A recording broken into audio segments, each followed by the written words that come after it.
সবাই দৌড় দিতাম। একটু আতঙ্ক তো লাগাটাই স্বাভাবিক, পরে আমরাও একটু আতঙ্কিত হয়েছিলাম। এরপরে আমরা আবার নিজ নিজ জায়গা থেকে আবার সবাই স্বাভাবিক পর্যায়ে আর কি চলে এসেছি। একটা ড্রোন নাম ছিল, ড্রোন নামার পরে কয়েকটা বাচ্চা পোলান আছে, বাচ্চা পোলান দৌড় দিচ্ছে, বাচ্চা পোলার সাথে পুলিশেও দৌড় মারছে। এর জন্য আতঙ্ক হয়ে গেছে। না আহত বলতে একজন একটু হাতে ব্যথা পাইছে, এটাই, আর কিছু না। তেমন কিছু হয়নি, একটু হালকা পাতলা দৌড়াদৌড়ি হয়েছে। ওনাদের এই যে এটার জন্য একটা ড্রোন নাম ছিল, এই আতঙ্কে সবাই দৌড় দিচ্ছে।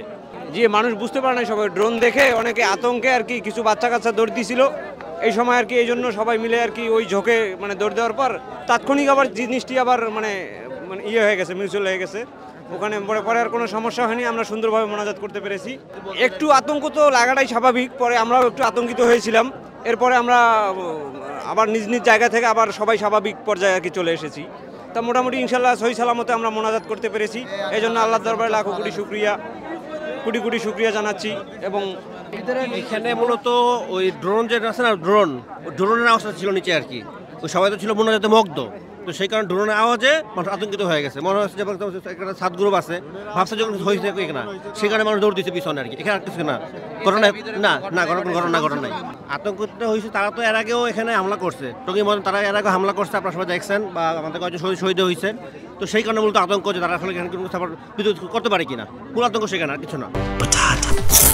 বাছাই করা আলু আর স্পাইসি সিজনিং এ প্রাণ পোটাটা চিপস নাকি বিস্কিট খেয়ে বুঝে নাও। শান্তি একটা বিষয়, এখানে যে আতঙ্কটা বিষয় সেটা হচ্ছে সাত গ্রুপ তারা আগে বিগত যে 2016 সালে যে ঘটনা ঘটছিল, ওখানে তো সন্ত্রাসী 18 সালে ওখানে সন্ত্রাসী ঘটনা করে তারা ইয়া করছে, কয়েকজন মানুষের ছাত্র ওখানে নিহত হয়েছে। এখন তারা দ্বিতীয় যে ঘুমন্ত অবস্থা যে মুসলিমদের উপর আঘাত করলো, সেটা একটা বিরাট ইয়া করছে। হ্যাঁ, তো সেই কারণে মূলত আতঙ্ক যে তাদের সন্ত্রাসী কাছে আমরা আতঙ্ক, আর কিছু না।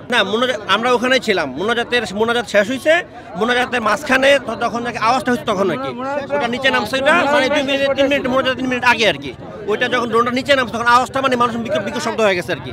ওই শব্দের কারণে মানুষ মনে করছে কি অনেক সময় মানে ওই যে আপনার ওয়াল ভাঙে বা আর কি উল্টোটা আওয়াজ হয়েছে আর কি।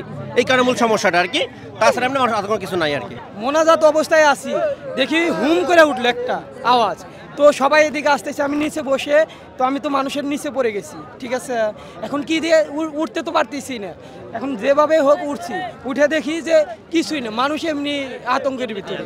ঠিক আছে, এইটাই, এটা মনে হচ্ছে যে কেউ না কেউ হামলা করছে এরকম, মানে সবার ভিতরে আতঙ্ক। মোনাজাতের সময় আতঙ্কটা কি জন্য আসলো, কি থেকে আসলো, এটা কেউ বলতে পারতেছে না। আমরা যখন মোনাজাত করি ওই সময় একটা বিকট আউট যেন শব্দটা আলো, ওই শব্দতে মানুষ আতঙ্ক হয়ে সবাই, এখন সাউন্ডটা যে কিসের আসছে এটা তো আমরা তো দেখতে বলে তো আমরা বলতে পারতাম আপনাকে। আমার মনে হয় যে কোনো একটা আক্রমণের সৃষ্টি করার মতো আসছে। বিশৃঙ্খলাটাই আপনার আমাদের ইজতেমাটা যে একটা আকর্ষণ বিশৃঙ্খলা করার মতো আসতেছে সাউন্ডে। তারপরে কিছুক্ষণে যখন লোকজন পালাপালি করতে লাগলো তখন আবার আর কোনো কিছু নাই। আমরা বাইরে ছিলাম, বাইরের লোকে দৌড় পারতেছে, আবার কিছু সংখ্যক লোক দৌড় দিয়েছে, সবাই না, সবাই কিছু সংখ্যক দৌড় দিয়েছে, আমরা বসে আছি। এটা তো জুম,